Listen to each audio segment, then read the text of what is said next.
Banyak rahasia di zikir ini pas bangun tidur. Saya mohon Bapak Ibu, saat bangun tidur baca doa ini, tolong rasakan Allah masih mengizinkan kita punya umur dan memanfaatkan izin Allah untuk kita beribadah lagi.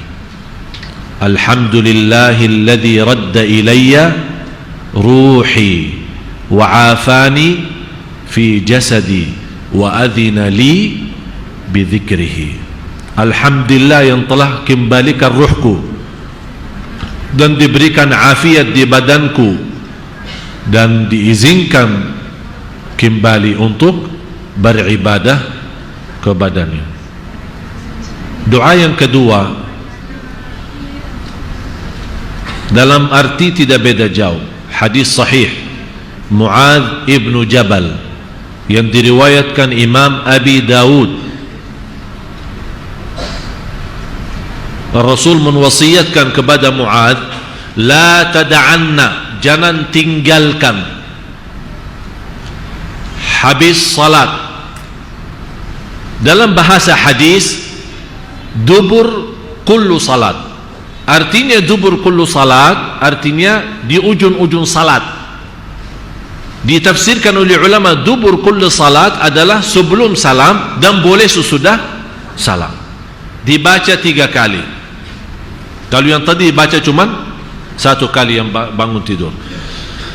Allahumma a'inni ala dzikrika wa syukrika wa husni ibadatik.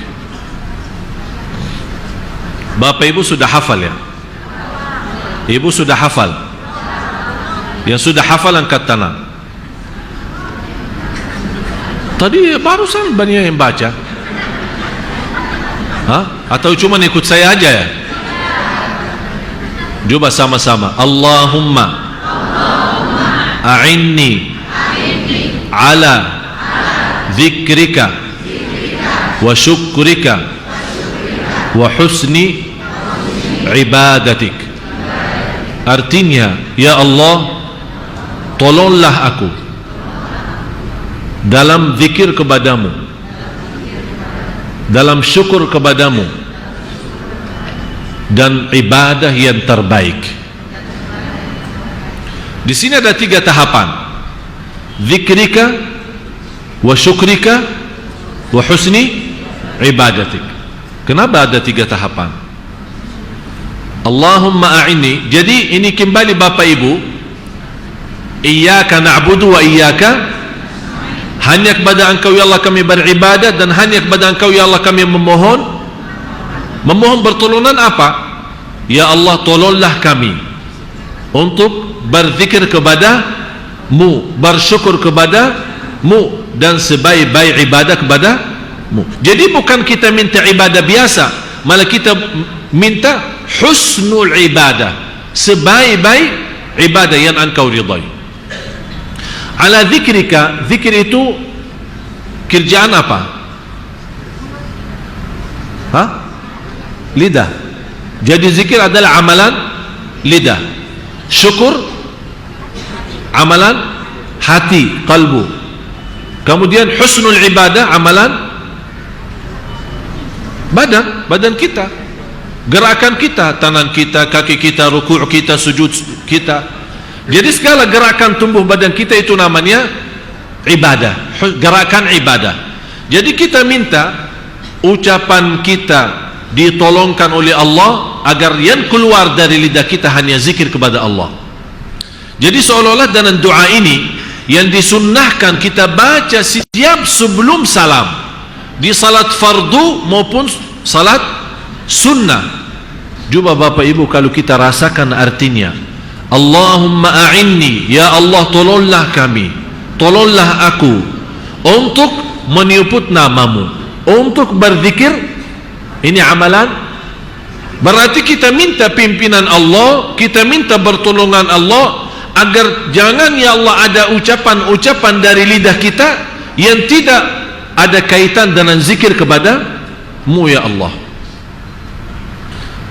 Berarti Bapak Ibu, untuk menjaga lidah kita perlu pertolongan Allah. Itu Allahumma a'inni ala dzikrika wa ala syukrika, wa syukrika amalan qalbu. Ibadah syukur bermacam tingkatan.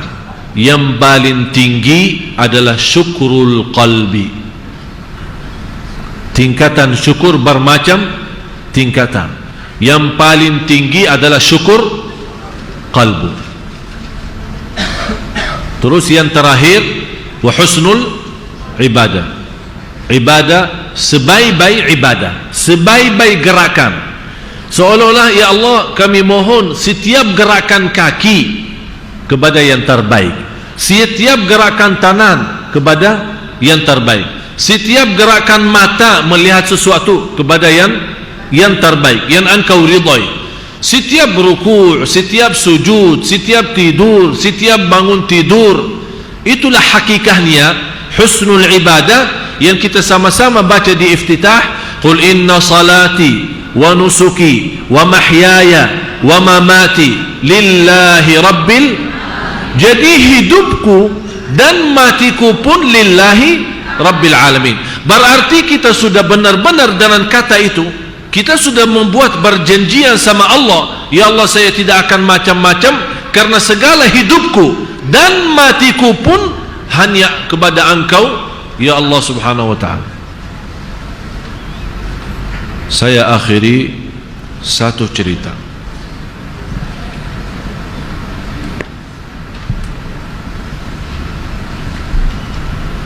Sudah hafal doa tadi? Allahumma a'inni ala dzikrika wa syukrika wa husni ibadatik.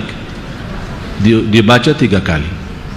Tapi mohon Bapak Ibu, saat kita baca, benar-benar kita rasa makna itu. Karena kita memohon pertolongan Allah, segala ucapan kita zikir, segala isi kalbu kita syukur, dan segala gerakan tubuh badan kita adalah sebaik-baik gerakan, sebaik-baik ibadah kepada Allah subhanahu wa ta'ala. Kadang-kadang kita lihat ada orang stroke tapi masih bisa duduk. Betul ya? Kalau si Abdullah ini tidak bisa duduk, jadi dibuatkan roda khusus, dipasang roda khusus yang macam apa, harus dia berbaring ya, berbaring, dia tidak bisa duduk. Yang hanya bisa bergerak dari yang dia punya adalah lidahnya saja. Sudah Bapak Ibu dalam kondisi dari umur 19 tahun, dalam kondisi ini sudah 20 tahun. Pernah saya bertanya sama beliau, inilah yang Bapak Ibu yang mengikatkan cerita ini dengan doa yang tadi, Allahumma a'inni ala dzikrika. Kita mohon pertolongan Allah. Saya bilang, Abdullah, kalau masih ada kesempatan kamu berharap sama Allah, kira-kira kamu harap apa? Dia ucapkan, saya harap 3 hal. Mohon Bapak Ibu kasih perhatian, dengar baik dan hadirkan kalbunya, dan dengar apa yang diharapkan oleh si Abdullah ini. Yang pertama, dia harap kembali normal dan sehat, walaupun 1 jam, agar bisa menikmati sujud.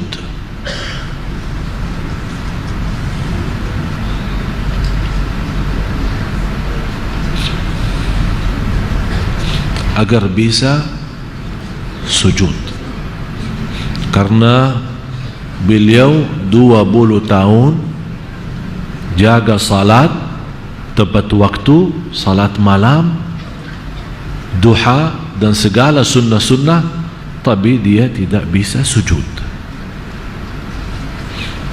Berapa di antara kita anak-anak kita, sahabat kita, keluarga kita yang Allah masih berikan umur tapi memainkan, meramaikan salat. Bapak Ibu, kesempatan bagi kita, jangan sampai habis kesempatan sihat wal afiat tidak bersujud lillah, tidak menjaga salat, nanti kita akan harap seperti Abdullah. Jangan seperti itu.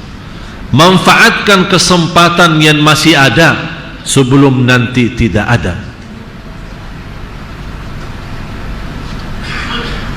Menurut saya, orang yang diberikan oleh Allah umur dan sehat wal afiat dan dia ketiduran subuh, memainkan salat dan tidak pernah menjaga salat tahajud atau tidak salat sama sekali, hanya Jumat seminggu sekali, sungguh orang itu sombong. Dan kita tahu orang yang sombong berani lawan Allah, dan barang siapa yang lawani barang Allah dalam kesombongan tidak akan masuk surga. Harapan yang kedua, dia berharap kembali sehat wal afiat walaupun 1 jam agar bisa menikmati salaman dan beluan sama ibunya sendiri. Karena sudah 20 tahun Bapak Ibu dia tidak bisa menikmati salaman sama ibunya. Setiap datang adiknya maupun kakaknya datang bersalaman dengan ibunya dan mereka memeluk ibunya dan senang dan bercium dengan ibunya, dia nangis saja, dia tidak bisa menikmati sudah 20 tahun. Cuba bagaimana kita yang masih Allah berikan kesempatan, malah kita lawan orang tua, malah menyakiti orang tua, malah durhaka kepada orang tua. Selama mereka masih ada, dua-duanya maupun salah satunya, berarti pintu surga masih terbuka. Bapak Ibu yang dimuliakan Allah, setiap kesenyuman di wajah kedua orang tua karena ketaatan kita kepada mereka akan mengundang rahmat dan membuka pintu surga. Dan setiap titis air mata di wajah orang tua karena kedurhakan kita kepada mereka, wallahi akan mengundang azab dan membuka pintu neraka. Silahkan anda milih, anda mau yang mana, tinggal anda milih. Si Abdullah, sungguh apa yang kita berbuat terhadap mereka dengan ucapan yang baik yang membuat orang tua senang, membuat orang tua senyum, Allah sendiri akan senang.